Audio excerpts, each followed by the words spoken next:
धन्यवाद दूंगा क्योंकि हम लोग कल एक दूसरे कार्यक्रम में आए थे महापुरुषों की संयुक्त जयंती में। कैलाश जी ने बताया कि इस तरह का कार्यक्रम है, तो वैसे मैं पॉलिटिकल मंचों पे नहीं जाता क्योंकि मेरी पहचान पत्रकार के तौर पर है, मैं वो बना के रखना चाहता हूँ। लेकिन भीम आर्मी मुझे लगता है कि मिशन का नाम, और आप लोगों को इस बात का फक्र होना चाहिए कि आपके जो इस समय लीडर हैं चंद्रशेखर आजाद, इस बैनर पर मुझे दो चीज़ें नज़र आ रही हैं। एक तो ये कार्यकर्ता सम्मेलन है, दूसरा नीचे लिखा हुआ है बहुजन समाज भाईचारा बनाओ कार्यकर्ता सम्मेलन। तो पहले चीज़ तो सबसे बड़ी चीज़ है कि बहुजन समाज भाईचारा बनाओ, सेकेंडरी चीज़। पहली चीज़ तो यह है कि कार्यकर्ता बनाओ। पहले तो हम कार्यकर्ता बनना सीखें ना, कि कार्यकर्ता कैसे बनना है। आपको कुछ नहीं करना। आप अपना नेता चंद्रशेखर आजाद को मानते हैं? चंद्रशेखर आजाद सदन में जो बोल रहे हैं केवल उसको सुन लीजिए, और उसको सुनने के बाद इस पर मंथन भी करिए कि अगर चंद्रशेखर आजाद ने सदन में बोला कि हमें निजी क्षेत्र में आरक्षण की ज़रूरत है, तो आप उसके बारे में पढ़ लीजिए कि ज़रूरत क्यों है। अगर आपके नेता चंद्रशेखर आजाद सदन में खड़े होकर के बोल रहे हैं कि आज़ादी के 75 साल बाद भी वाल्मीकि समाज के लोगों को गटर में उतरना पड़ रहा है, तो उसका सॉल्यूशन ढूंढ लीजिए कि क्यों उतरना पड़ रहा है, उसका सॉल्यूशन क्या होगा।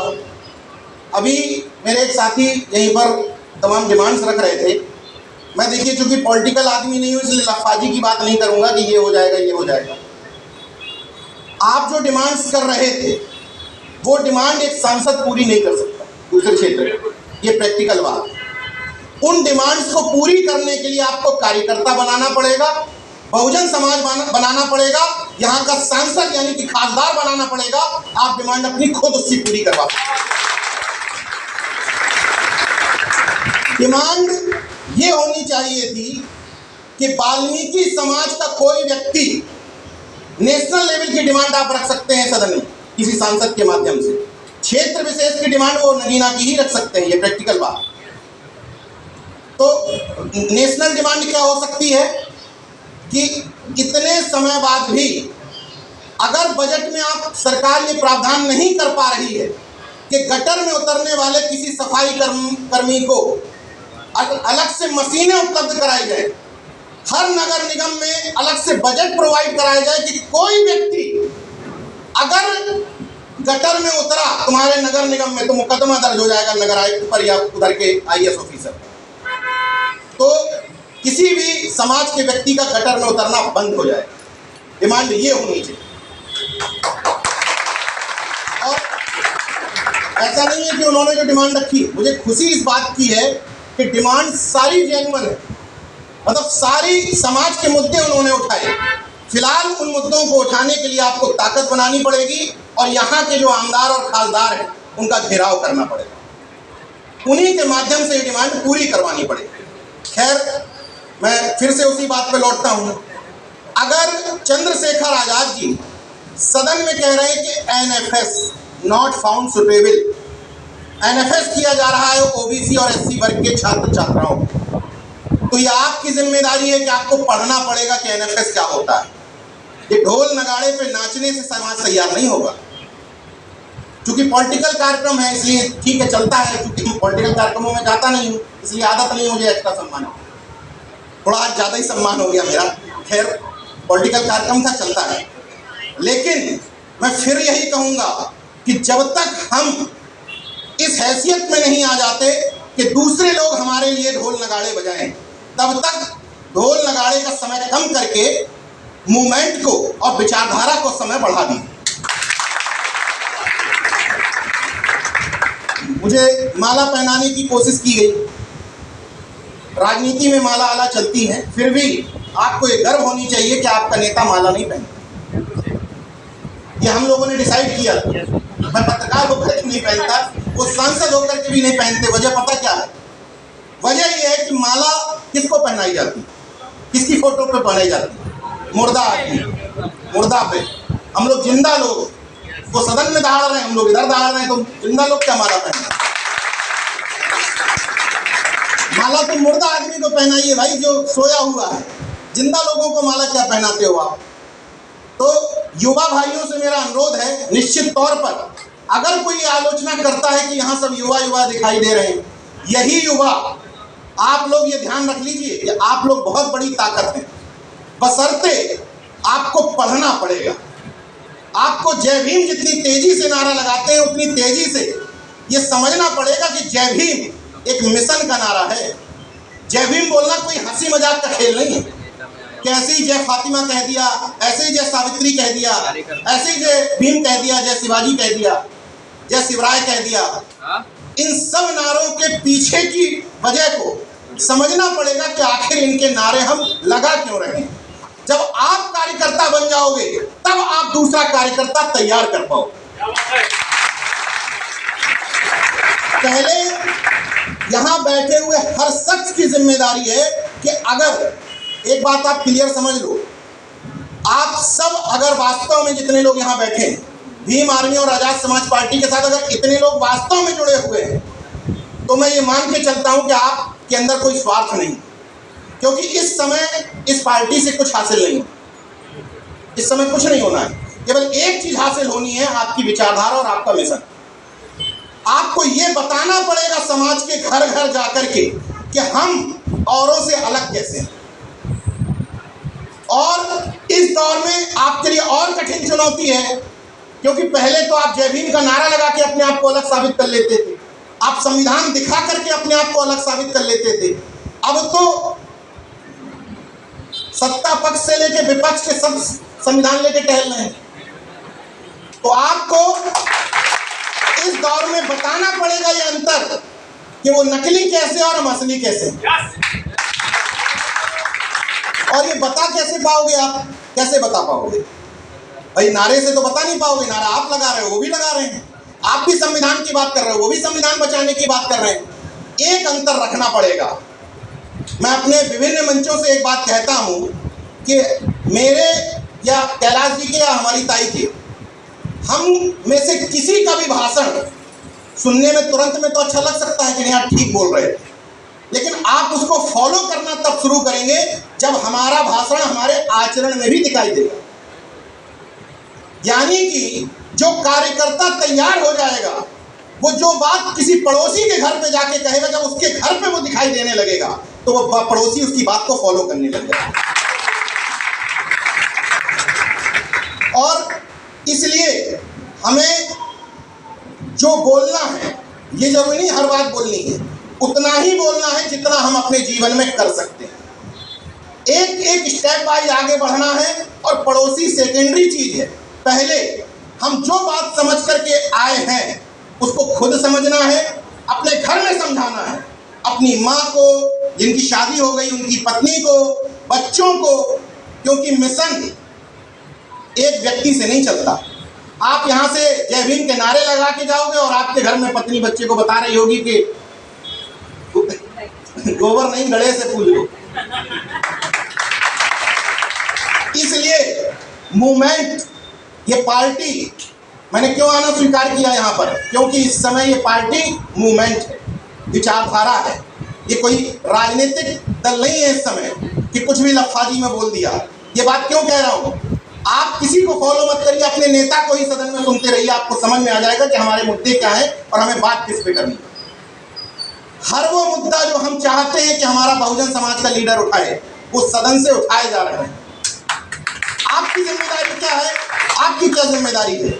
आपको जिम्मेदारी है कि YouTube पर जाकर के सर्च करना है कि आपके नेता ने आज किस मुद्दे पर जो बोला, और उसको अपने मोहल्ले में घर घर जाकर के बताना है कि देखो आज हमारी तरफ से ये डिमांड उठी। लेकिन बता कब पाओगे?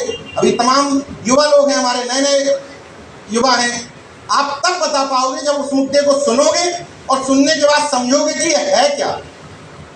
एक बात। दूसरी चीज, बहुजन भाईचारा बनाओ। तो बहुजन भाईचारा बनेगा कैसे? अपने दिल से एक बात निकाल दो, अगर आपके घर के बगल में किसी के घर पे जय श्री राम का झंडा लगा है और आपका अपना भाई है, तो ये दिल से निकाल देना कि हाथ से निकल गया, उसको ट्राई मारना। आपने ट्राई नहीं किया, दूसरे ने ट्राई कर लिया तो वो उस तरफ चला गया, लेकिन उसके आपके साथ आने की पूरी संभावनाएं हैं, बशर्ते आप उसको ट्राई मार के समझाना पड़ेगा। ये मैं फिर से कह रहा हूं, ये सोचना बंद कर दीजिए कि ये वाला समाज इनके साथ, ये वाला समाज इनके साथ, हम इनके साथ। आपके आस पड़ोस मोहल्ले में जितने बहुजन समाज के लोग रहते हैं, जितने, उन सब बहुजन समाज के लोगों को आज के बाद आपको ट्राई करना। और जितने साथी यहां बैठे हुए हैं, अगर आप लोग अपने घरों में, अपने नारों में, ये बात गौर करिएगा बहुजन कैसे डेवलप होगा। महाराष्ट्र की पृष्ठभूमि में देखिए कि किस समाज के किस व्यक्ति ने बहुजनों के लिए काम किया। जैसे अगर आपको यहाँ तेली समाज के व्यक्ति को, तेली यहाँ तेली कहलाते हैं, अगर आपको यहाँ तेली समाज के व्यक्ति को जोड़ना होगा तो वो जय भीम के नारे से नहीं जुड़ेगा।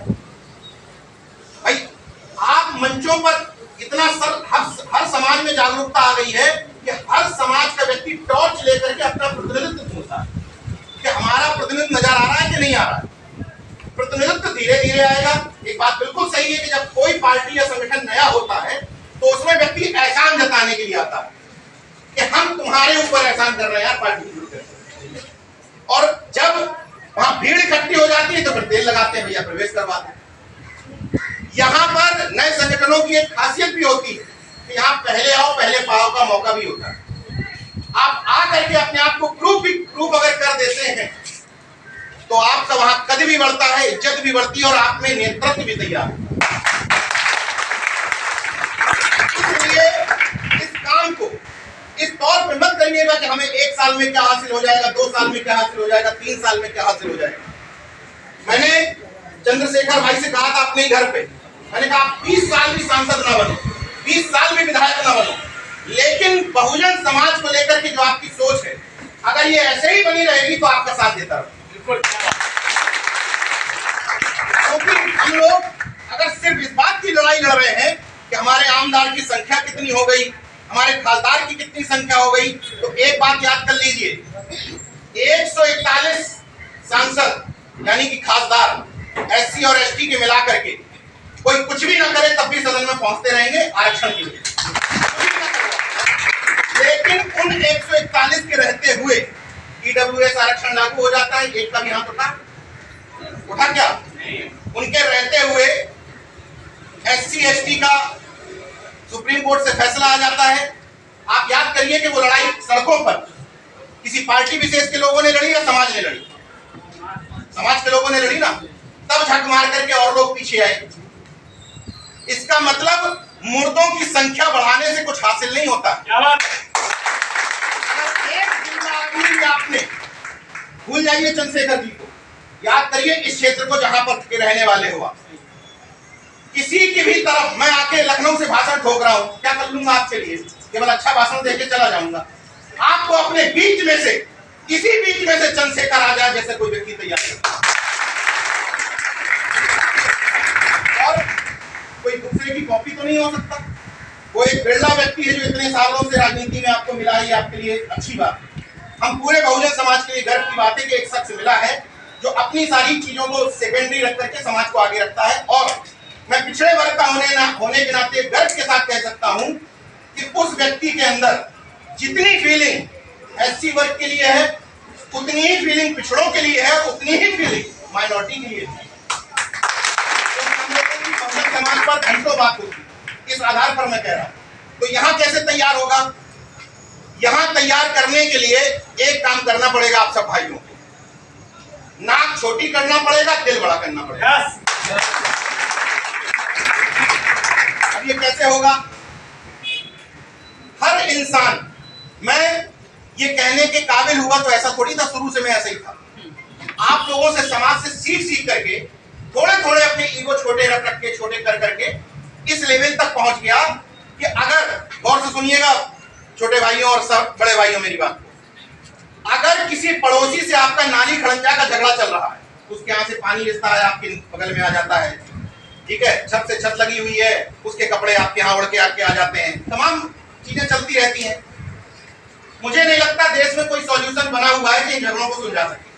गांव के मेड़बंदी के झगड़े, एक इंच जमीन के झगड़े, ये सामाजिक मुद्दे हैं, इनको कोई नहीं सुलझा सकता। मगर इतना बड़ा दिल कर लो कि अगर आपका विपक्षी, समझिएगा मैं इसलिए कह रहा हूं कि मैं क्यों फॉलो करता हूं इस बात, अगर आपका विरोधी व्यक्ति आपको अपने घर में जन्मदिन कार्यक्रम में बुलाए, मत जाइए, निजी कार्यक्रम, मना कर दीजिए, भाई आपका विरोधी है, इतना बड़ा दिन कहां हो जाएगा कि आप जाओ, नहीं जाओगे।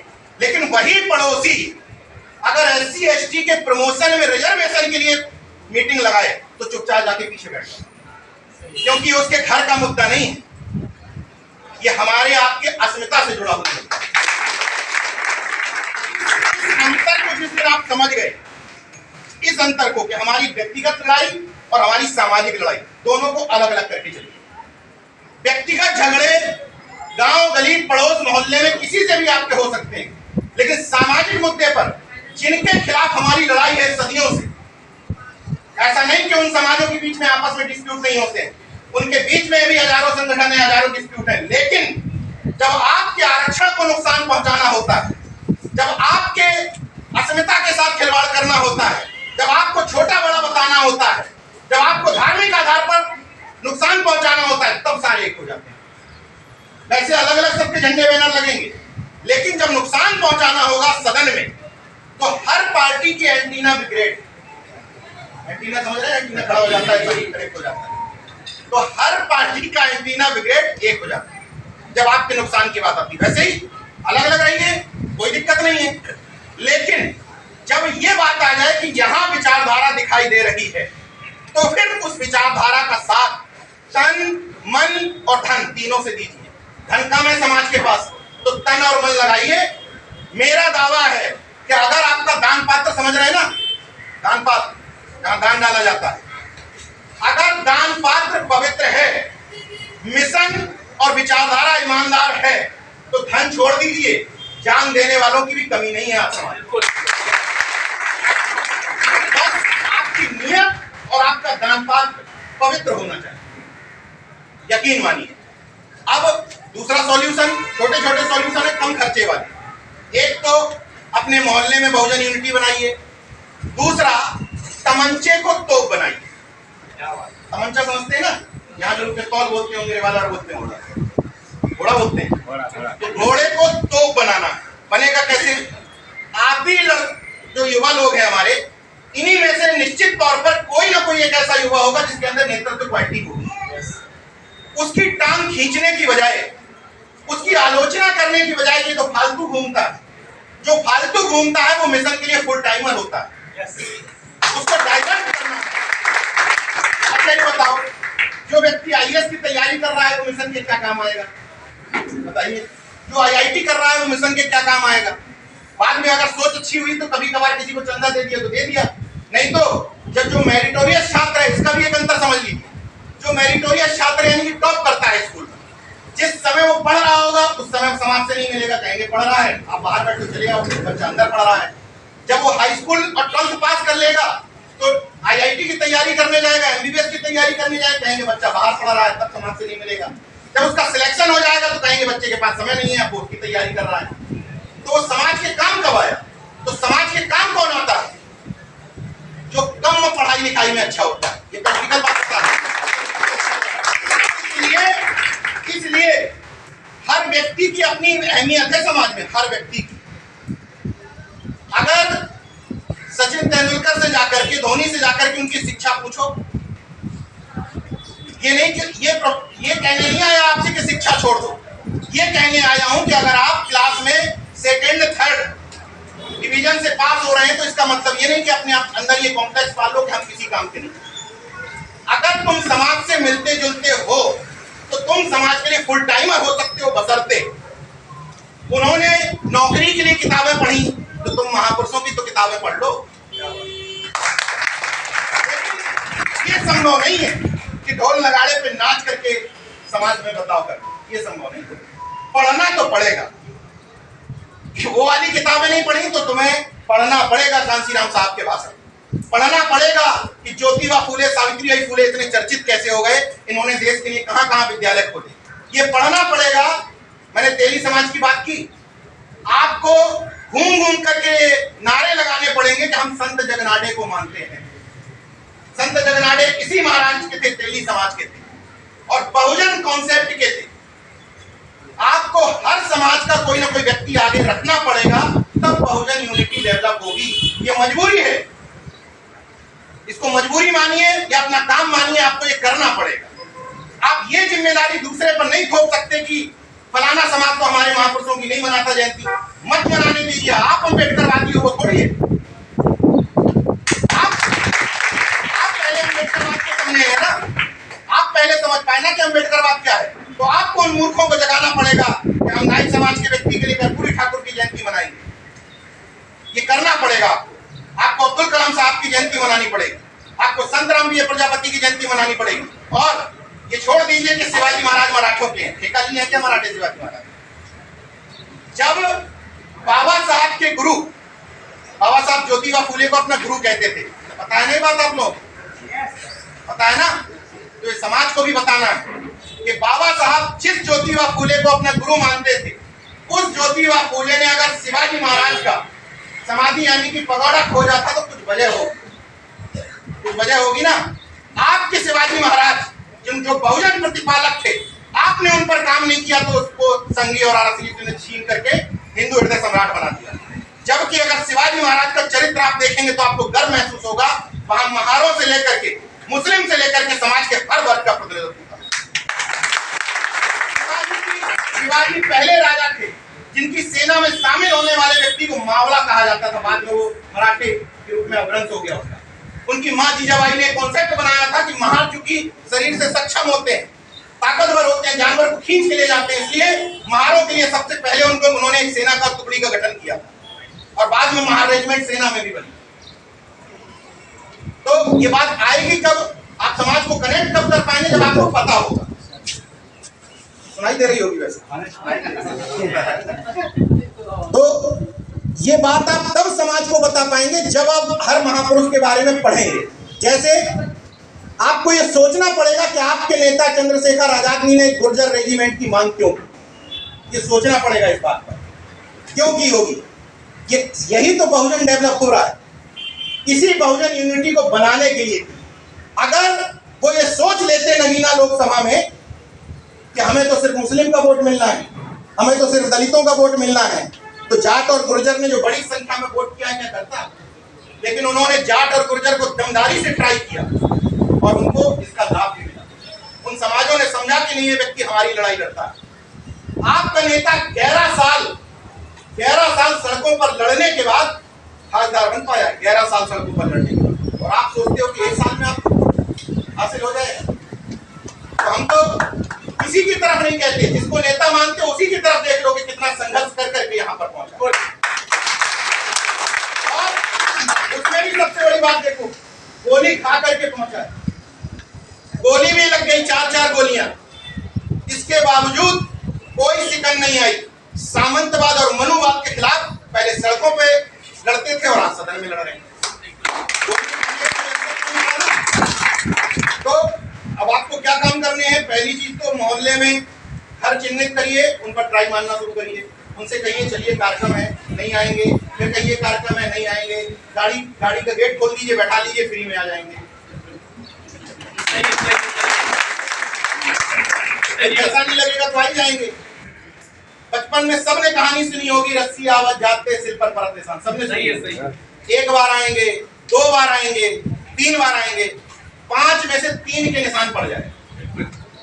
नहीं पड़ेगा तो ना पड़े, हमारा काम है ट्राई करना। अगर वो उस तरफ गए हैं तो उस तरफ के लोगों ने भी तो ट्राई किया होगा, तो हम ट्राई मारना नहीं छोड़ेंगे। एक दूसरी चीज, आज के बाद अपने घर में जितने भी लोग केवल एक जाति का महापुरुष लगाए हों, वो अपने मोहल्ले के कॉम्बिनेशन के हिसाब से देख ले।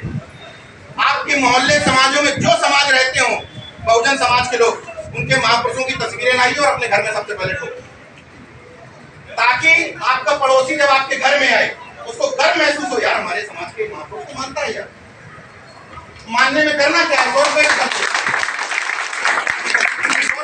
100 रुपए ज्यादा की तस्वीर थोड़ी आती हो। आपको मनाने के लिए ना ढोल बजाना है, ना मन से माइक ठोकना है, कुछ नहीं कहना, केवल आपको तस्वीर लानी है, लगा देनी है घर में, पड़ोसी अपने आप खुद को रोता कह देगा। क्यों क्यों कह रहा हूँ ये बात? जैसे दीपावली दशहरा हर जगह बनते हैं, ईद हर जगह बनती है। अब मान लीजिए आप दीपावली की शुभकामनाएं दीजिए, ईद की दीजिए, दशहरा की दीजिए, पॉलिटिक्स में ये चलता है। किसी को अगर चुनाव लड़ना है, आपको पता करना हो, तो त्योहारों के आसपास इनकी ये फोटो नजर आ जाए, समझ लो वो इलेक्शन लड़ेगा आगे। अब उस मोहल्ले के, उस क्षेत्र के 10 लोग शुभकामनाएं दे रहे हैं, दीपावली की, ईद की, होली की, 10 दे रहे हैं, तो तुम उनमें से अलग कैसे हो? आप चिन्हित कर लो कि हम माता दीन वाल्मीकि की जयंती की शुभकामनाएं देंगे। आपके यहाँ रहने वाला वाल्मीकि ऐसे टॉर्च लेके खोदता हुआ आएगा, किसने लगाई? खोदता हुआ आएगा। इसका मतलब आप विचारधारा को पहन ओढ़ लें, उतने से भी काम चल जाता है। कांसीराम साहब इस बात को प्रूव कर चुके हैं कि नहीं? आपके यहाँ के महाराज के साहू जी महाराज ले जाकर के वहां पकड़ा दिए पटेल समाज को लोग। तुम अपने महापुरुष के बारे में नहीं जानते हो, इनके बारे में पढ़ लो। और आप महाराष्ट्र में उनका इस्तेमाल नहीं कर पा रहे। कांसीराम साहब ने उत्तर प्रदेश के लोगों को पकड़ा दिया, आप महाराष्ट्र में भी इस्तेमाल नहीं कर पा रहे। दूसरा सुझाव। तीसरा सुझाव, जब किसी निजी कार्यक्रम में जा रहे हो, बर्थडे में, शादी में, त्योहार में, उस पर यह लागू नहीं होता। लेकिन अगर किसी बहुजन कॉन्सेप्ट के कार्यक्रम में जा रहे हो, मतलब इस तरह के कार्यक्रम हो, किसी भी ऐसे कार्यक्रम में जहां बहुजन की बात होनी हो, विचारधारा की बात होनी हो, उस कार्यक्रम में ये ध्यान रखिए, अगर 4 व्हीलर से आ रहे हो तो 5 सीटें होंगी, किसी के में 7 होंगी। तब मानेंगे हम कि आप बहुजन बन चुके हो, जब आपकी गाड़ी की 5 सीट में 5 में एक जाति के लोग न बैठे।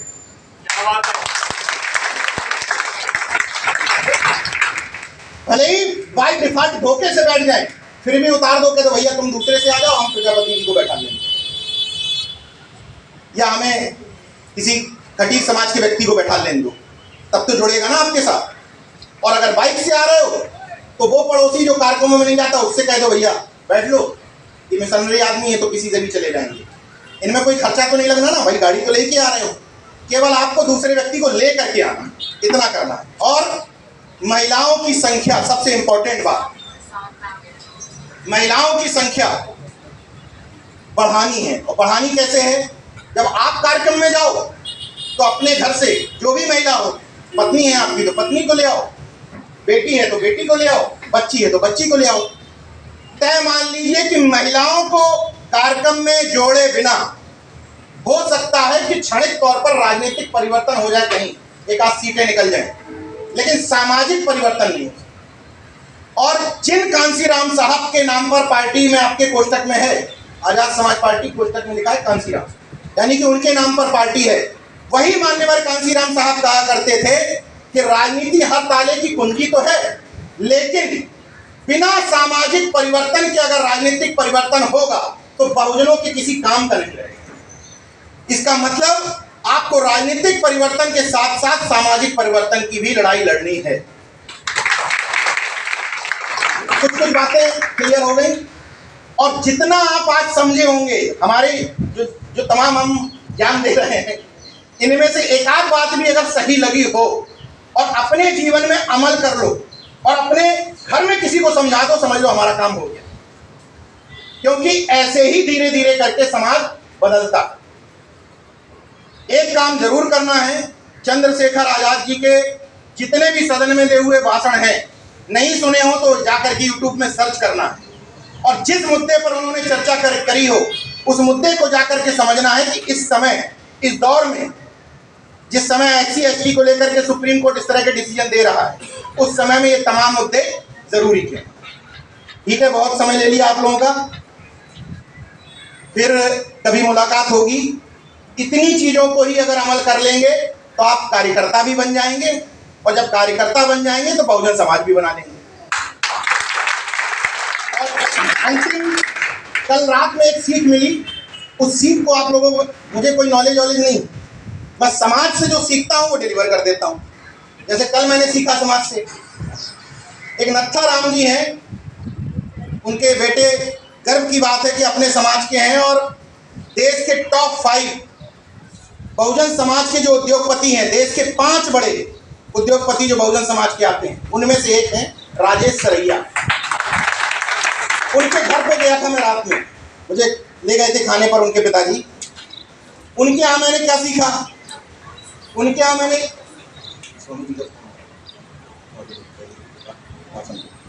तो उनके घर पे मैंने क्या सीखा, उनके घर पे मैंने सीखा कि जो लोग बड़ी तेजी से नारा लगाते हैं हिंदी हिंदू हिंदुस्तान, इसका ठेका हम बहुजनों के पास नहीं। ना आपको ये जिम्मेदारी दी गई है, ना आपको, अभी तमाम लोग कावड़ ढोटे तैर रहे थे, आप इसका ठेका मत लो।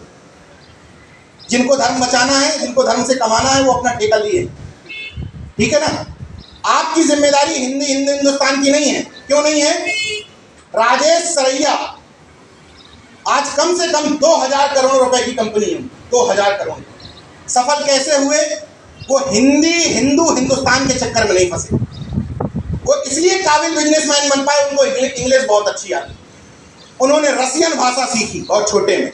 जब रसियन भाषा की जानकारी हो गई तो रूस के लोगों ने स्कॉलरशिप दे दी, विदेश चले गए। जब रूस चले गए, यूक्रेन में बिजनेस करने लगे तो किसी ने पूछा नहीं कि तुम ओबीसी हो, कैसे तो वाल्मीकि से आते हो कि चमार से आते हो कि मार से आते हो, किसी ने नहीं पूछा। जब यूक्रेन चले गए, यूक्रेन से बिजनेस शुरू किया, जब वहाँ स्टेब्लिश हो गए तो झक मार करके यहाँ के लोगों ने अनुरोध किया कि भैया भारत के लिए भी कुछ करें, क्योंकि तब तक सक्षम हो गए, मजबूत हो गए।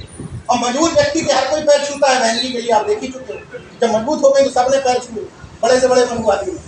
तो चूंकि वो मजबूत हो गए थे वहाँ पर, तीसरी चीज उन्होंने ये भी चीज दिमाग से निकाल दी कि हिंदुस्तान, वो सक्षम हुए तो विदेश गए।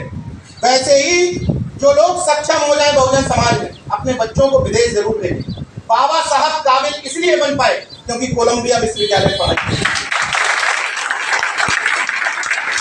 अल्टीमेट सॉल्यूशन, तमाम मेरी लफाजी का अल्टीमेट सॉल्यूशन है शिक्षा। पढ़े बिना कुछ नहीं हो सकता, कुछ ना कुछ तो पढ़ना पड़ेगा, चाहे वो वाली किताबें पढ़ो, किताबी ज्ञान वाली, कोर्स वाली हो, चाहे महापुरुषों वाली, पढ़ना पड़ेगा। बिना पढ़े गुजारा नहीं है, ना बिना पढ़े ऐसा ज्ञान दे सकते हो जो हम दे रहे हैं। कुछ ना कुछ तो पढ़े हैं, लिखे हैं, तब यहाँ पर आपसे बातें रख पा रहे हैं। इन्हीं शब्दों के साथ बात खत्म करता हूँ। एक लास्ट बात ये कहता हूँ कि जो युवा लोग उत्साह में देवी देवता पर टिप्पणी कर देते हैं फेसबुक सोशल मीडिया पे, ये नहीं करनी। ये सब कैडर का विषय है, जो अभी ताई कह रही थी हमारी। ये सब बातें बंद कमरे में बोलनी है कैडर में। सार्वजनिक तौर पर आपको ये लिखना ही नहीं है कि सरस्वती को हम मानते हैं कि नहीं मानते। आपको सिर्फ इतना बताना है कि हमारी ज्ञान की देवी सावित्रीबाई फुले है, दैट्स इट। हमारी ज्ञान की देवी सावित्रीबाई फुले है, फातिमा शेख है, सरस्वती है कि नहीं है तुम जानो। समझ रहे हैं? सोशल मीडिया पर दुर्गा को कुछ भी अंड संबंध नहीं लिखना है। जब बंद कमरे में बैठे हो तो बता दो, तंत्र घंट टीका चाकू हाय, ये सब चीजों से दूर रहना है, बंद कमरे में बताओ। लेकिन सोशल मीडिया पे मत लिखो, मुकदमे फंस जाओगे, भविष्य भी बर्बाद होगा, कोई बचा भी नहीं पाएगा, और किसी मिशन और मूवमेंट के काम भी नहीं आ पाओगे। जो लोग बड़े उत्साह में, मैं किसी से नहीं डरता, तो समय खराब कर लोगे तो क्या फायदा। दो तरीके हैं समाज को बदलने के। एक भगत सिंह का रास्ता है, उनको भी एक्सेप्ट हम करते हैं, जिसको वो स्वीकार करना करे। एक तरीका है बाबा साहब का, और उसी में एक तरीका है पेरियार रामास्वामी नायकर का। पूरी जिंदगी जी करके कलम के माध्यम से समाज बदलने का काम किया है। किसी से लड़े बड़े नहीं, किसी को गाली गलौज नहीं की, उठपटांग नहीं बोले, लेकिन ताकत मिली तो समाज को बदला। आप सब युवाओं से अनुरोध है कि आप लोग सोशल मीडिया पर गाली गलौज की भाषा, देवी देवताओं के लिए टिप्पणियां बिल्कुल मत करिए। आप डेली अपनी एक डिमांड सोशल मीडिया पर लिखिए कि हमें SC ST में ये जो वर्गीकरण किया जा रहा है इसके हम खिलाफ हैं। जो भी आपको डिमांड लिखनी हो, हमें SC ST प्रोपोजल रिजर्वेशन के सपोर्ट में हैं, हम OBC की जातिवाद जनगणना के समर्थन, जो आपको डिमांड लिखनी हो, अपनी डिमांड लिखोगे, किसी धारा के तहत अपराध नहीं। दूसरे को जबरन उंगली करोगे, आपके घर वाले भी परेशान होंगे, पैसा भी जाएगा, और सबसे बड़ी हानि क्या होगी कि आपके ही मूवमेंट में जो जुड़ना चाह रहा होगा वो कहेगा जब खुद इतने कमजोर हैं, जब खुद अपने आप को जेल जाने से नहीं बचा पा रहे तो हमें कहाँ बचाएंगे। लेकिन हाँ, ये भी नहीं कहूंगा कि प्योरिटी नहीं चाहिए मिशन में। मिशन में पूरी तरीके से प्योरिटी चाहिए, आपका नेता सांसद पता कैसे बना?